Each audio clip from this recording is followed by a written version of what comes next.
Lungs complaint అనగానే భస్త్రికా ప్రాణాయామ బాగా చేస్తాం. భస్త్రికా ప్రాణాయామ అంటే ఇంగ్లీష్లో బెలూన్ బ్రీత్స్.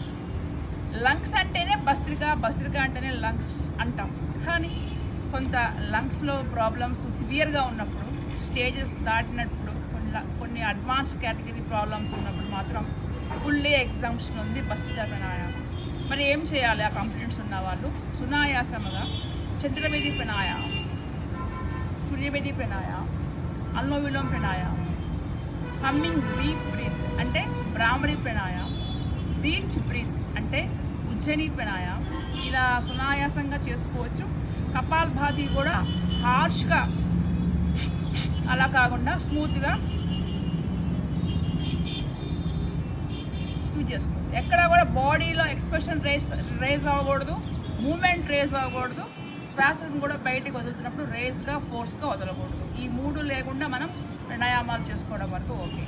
అడ్వాన్స్ కేటగిరీలో భస్త్రిక ఈ టైప్ బ్రీతింగ్స్ అనేవి severe lungs complaint, severe heart complaints ఉన్న వాళ్ళు షుడ్ నాట్ ప్రాక్టీస్ చేయకూడదు. Balloon breaths are avoided by heart complaint and lungs complaint of advance category. నార్మల్గా బ్రాంకైటిస్, సైనస్ ఇట్లా కొంచెం స్టార్టింగ్ లెవెల్లో ఉన్న వాళ్ళకి ఇబ్బంది లేదు, కానీ కొంచెం సివియర్ ప్రాబ్లం ఉన్న వాళ్ళు దయచేసి దృష్టిలో పెట్టుకోండి. యోగా అంటే మంచిది అనే ఏదో వెళ్ళిపోవద్దు. కుంభకాలు దీర్ఘంగా తీసుకొని అటుపెట్టి శూన్యకాలు వదిలిపెట్టి ఉండడం కూడా చేయకూడదు. కుంభక శూన్యకాలు కూడా చేయకూడదు. యాజ్ పర్ ద బ్రీతింగ్స్ పైన అవగాహన పెట్టుకుని మాత్రమే యోగాను చేయండి. జై గురు.